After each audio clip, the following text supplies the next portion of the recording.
નમસ્કાર મિત્રો, હવામાન વિભાગે ભારેથી ભારે વરસાદની આગાહી છે તે પણ કરવામાં આવે છે. ત્યાર પછી મિત્રો આપણે 7 વાગ્યાની અપડેટ પ્રમાણે જો વાત કરીશું તો આ મિત્રો કયા વિસ્તારોની અંદર પણ મિત્રો અતિ ભારે ને ભારે વરસાદ પડે તેવી શક્યતાઓ છે તે વ્યક્ત કરવામાં આવી છે. ત્યાર પછી મિત્રો જો વાત કરીએ તો નલિયાના કેટલાક વિસ્તારો છે, કોહાના કેટલાક વિસ્તારો છે, ગાંધીધામના કેટલાક વિસ્તારો છે, ગાંધીધામના કેટલાક વિસ્તારો છે. આ વિસ્તારોની અંદર પણ મિત્રો આજે મેઘાએ છે તે મિત્રો ધબધબાટી બોલાવી છે. ત્યાર પછી મિત્રો વાત કરીએ તો આ વિસ્તારોની અસર જે આ સિસ્ટમની જે અસર છે તે મિત્રો આ બીજા વિસ્તારોની અંદર પણ તેની અસર છે તે જોવા મળવાની છે. પોરબંદરના કેટલાક વિસ્તારો છે, જૂનાગઢના કેટલાક વિસ્તારો છે, જામનગરના કેટલાક વિસ્તારો છે, રાજકોટના કેટલાક વિસ્તારો સુધી તેની અસર છે, ત્યાં સિસ્ટમની અસર છે તે પણ જોવા મળી શકે છે. ત્યાર પછી મિત્રો જો વાત કરીએ તો આપણે 7 વાગ્યાની અપડેટ પ્રમાણે વાત કરીએ તો હવે મિત્રો આપણે જે 9 વાગ્યાની અપડેટ પ્રમાણે જો વાત કરીશું તો ત્યાં પણ આપણને વરસાદી માહોલ કેવો રહેવાનો છે તે સંપૂર્ણ માહિતી મેળવી લેવાના છે. નલિયા છે, કોહા છે, ગાંધીધામ છે, જામનગર છે, પોરબંદર અને જૂનાગઢ અને રાજકોટ સુધી તેની અસર છે, ત્યાં સિસ્ટમની અસર છે તે આપણને જોવા મળી શકે છે. ત્યાર પછી મિત્રો બોર્ડર લગતા જેટલા પણ વિસ્તારો છે ત્યાં પણ વાત કરીએ તો ત્યાં પણ આ વરસાદની અસર છે કેવી રહેવાની છે. નલિયાની અસર છે તે મિત્રો ખાવડા તે ત્યાર પછી મિત્રો આવા વિસ્તારોની અંદર પણ ત્યાંની અસર છે તે જોવા મળી શકે છે. ગાંધીધામ સુધી હલવડ તેવા વિસ્તારોની અંદર પણ મિત્રો આ સિસ્ટમની અસર છે તે આપણને થોડી ઘણી છે તે પણ જોવા મળી શકે છે.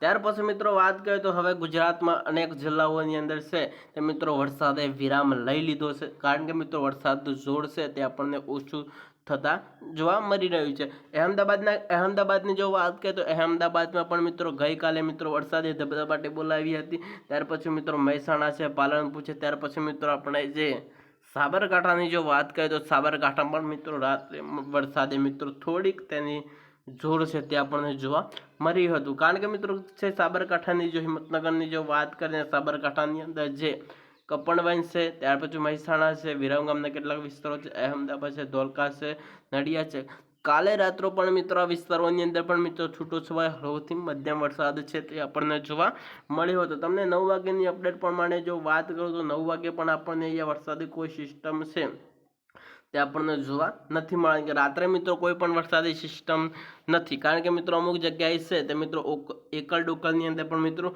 છૂટો છવાયો વરસાદ થવાની શક્યતાઓ છે તે પણ થઈ શકે છે. કપણવનની અંદર તમે જોશો તો ત્યાં પણ મિત્રો છૂટો છવાયો હળવોથી મધ્યમ વરસાદ છે તે પણ પડી શકે છે.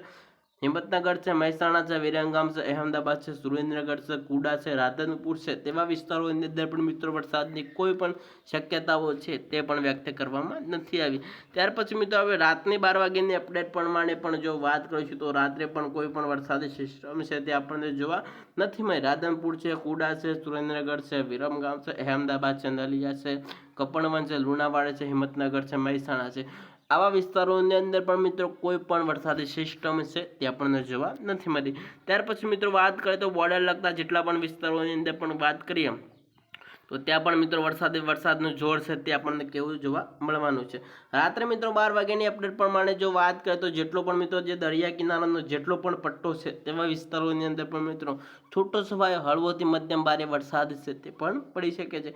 રાજકોટ છે, જૂનાગઢ છે, પોરબંદર છે, કોહા છે, જામનગર છે, ગાંધીધામ છે, નલિયા છે, હલવડ છે. ત્યાર પછી મિત્રો આ બાજુ જોશો તો મિત્રો સુરતની અંદર પણ મિત્રો છૂટા સ્તરે ભારે વરસાદ છે તે પણ ખાબકી શકે છે. આ બાજુ તમે જોવા તો સુરતની અંદર પણ મિત્રો આપણને વરસાદી એકાદી સિસ્ટમ છે તે આપણને જોવા મળી રહે. સુરત છે, વલસાડ છે, ત્યાં પછી ઉનાના કેટલાક વિસ્તારો છે, નાસિક સુધી ત્યાંની જે આ સિસ્ટમ છે આપણને નાનકડી સિસ્ટમ છે તે જોવા મળી રહી છે. રાત્રે મિત્રો 12 વાગ્યાની અંદર પણ અમુક જગ્યાએ મિત્રો છૂટો છવાયો હળવોથી મધ્યમ વરસાદ પડે તેવી શક્યતાઓ છે તે પણ વ્યક્ત કરવામાં આવેલી છે. ત્યાર પછી મિત્રો જો વાત કરીએ તો હવે ભારે અતિથી ભારે વરસાદની કોઈ પણ શક્યતાઓ છે તે આપણને જોવા નથી મળી. પાલનપુરથી લઈ મહેસાણા, અમદાવાદ, વડોદરા, દાહોદ, ગોધરા, ડુંગરપુર જે કોઈ પણ આ વિસ્તારોની અંદર પણ મિત્રો વરસાદી સિસ્ટમ છે તે આપણને જોવા નથી મળી, કારણ કે મિત્રો 1-2 દિવસની અંદર પણ મિત્રો ફરીથી આપણને વરસાદી એકાદી સિસ્ટમ છે તે ગુજરાત ઉપર તેની અસર કરે તેવી પણ શક્યતાઓ છે તે પણ વ્યક્ત કરવામાં આવેલી છે. હાલ પણ મિત્રો કોઈ પણ વરસાદી સિસ્ટમ છે એવું જોર છે આપણને ક્યાંય પણ જોવા નથી મળી. તો ચાલો મિત્રો બીજી અપડેટ સાથે મળીશું. રજા આપશો. વંદે માતરમ. ચેનલ ઉપર તમે પહેલી વાર વિઝિટ કરી રહ્યા છો તો ચેનલને સબસ્ક્રાઈબ કરો અને મિત્રો તમે વિડીયોને લાઇક કરે બીજા મિત્રોની અંદર શેર કરવાનું ના ભૂલતા. રજા આપશો. વંદે માતરમ.